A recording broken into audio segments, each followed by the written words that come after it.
പെരുന്നാൾ ദിവസം രാവിലെ നിസ്കാരവും കാര്യങ്ങളൊക്കെ കഴിഞ്ഞ് കഴിഞ്ഞാൽ നേരെ കിച്ചണിലേക്കാണ് പോവുക. ഈ കേരളത്തിൻ്റെ നോർത്തേൺ സൈഡിലേക്കൊക്കെ പഴംപൊരി പെരുന്നാളിന് ഉണ്ടാക്കുന്നത് ഒരു ട്രഡീഷനാണ്.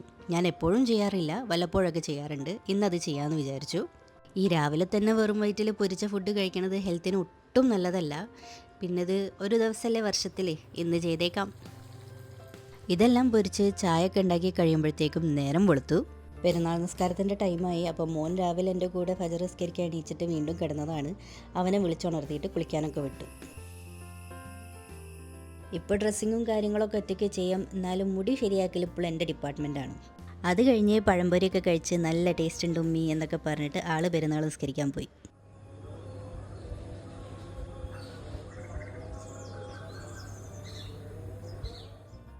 മടി പിടിക്കും മുന്നേ ഞാനും ആ കാര്യം അങ്ങ് ചെയ്തേക്കാമെന്ന് വിചാരിച്ചു. കുളിച്ചു, പുതിയ ഡ്രസ്സൊക്കെ ഇട്ടു, പെരുന്നാൾ നിസ്കാരമെല്ലാം നിസ്കരിച്ചു.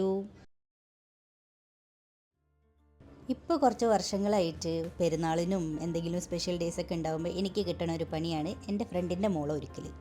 സംഭവം ചെയ്തു കൊടുക്കാനും എനിക്കിഷ്ടമാണ്. ഇപ്രാവശ്യം ഒരു വാട്ടർഫോൾ ഹെയർ സ്റ്റൈലാണ് ഞാൻ ട്രൈ ചെയ്തത്. ഒരു ഡീസൻറ്റ് ജോബ് ചെയ്തെന്നാണ് എൻ്റെ വിശ്വാസം. ഓടിച്ചാടി നടക്കുന്ന പെൺകുട്ടികളായിരിക്കും, പക്ഷെ മേക്കപ്പ് ഇടുന്ന ടൈമിൽ അനങ്ങാണ്ടിരിക്കും. ഇതുപോലെ തന്നെയായിരുന്നു എൻ്റെ അനിയത്തി. ഇപ്രാവശ്യം ബിരിയാണി വീട്ടിൽ വെക്കുന്നതിന് പകരം ഹലീസിന് ഓർഡർ ചെയ്തു. വീട്ടിൽ ബീഫ് വെച്ചിട്ട് ഇടിയിറച്ചി മാത്രമാണ് ഉണ്ടാക്കിയത്. അതിൻ്റെ കൂടെ തന്നെ ഒരു കുനാഫ പ്ലേറ്റും ഓർഡർ ചെയ്തിട്ടുണ്ടായിരുന്നു. യുടെ അത്ര ടേസ്റ്റ് ഇല്ലെങ്കിലും കുഴപ്പമില്ല. എവിടെയും പ്രത്യേകിച്ച് പോകാനൊന്നുമില്ല. അപ്പോൾ കുറച്ച് നേരം വീട്ടിലിരുന്ന് മേപ്പട്ടോക്കി ബോറടിച്ചപ്പോൾ ഡ്രസ്സൊക്കെ ഇട്ടിട്ട് പോയിട്ട് റീൽ ഷൂട്ടിങ്ങും ഫോട്ടോസൊക്കെ എടുക്കാമെന്ന് വിചാരിച്ച് ഫുള്ള് റെഡിയായി. ഒരുങ്ങാൻ തുടങ്ങിക്കഴിഞ്ഞാൽ ഒന്നൊന്നര ഒരുക്കാണ്, പിടിച്ചാൽ കിട്ടില്ല എന്നെ.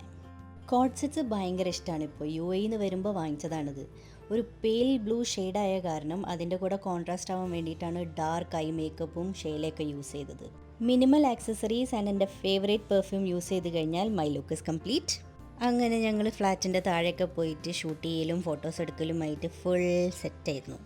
കുറച്ച് ദിവസമായിട്ട് മഴയുടെ ഒരു അഡ്രസ്സ് പോലുമില്ല, നല്ല ചൂടായിരുന്നു. ഷൂട്ടിങ്ങിനൊക്കെ സഹായിച്ച് തളർന്ന ക്യാമറാമാനാണ് പോണത്. അങ്ങനെ പെരുന്നാളൊക്കെ കഴിഞ്ഞു എന്ന് വിചാരിച്ചിരിക്കുമ്പോഴാണ് ആസിഫ് അലിയുടെ പുതിയ സിനിമ ആഭ്യന്തര കുറ്റവാളി ഇറങ്ങിയിട്ടുണ്ടെന്ന് അറിഞ്ഞത്. ഒന്നും നോക്കിയില്ല, ടിക്കറ്റ് എടുത്തു, കാണാൻ പോയി. അടിപൊളി സിനിമയായിരുന്നു, എനിക്കിഷ്ടമായി. അതും കഴിഞ്ഞ് ബാലൻസ് ബിരിയാണിയും കഴിച്ച് കഴിഞ്ഞപ്പോൾ ഞങ്ങളുടെ പെരുന്നാൾ ഇതോടെ കഴിഞ്ഞു.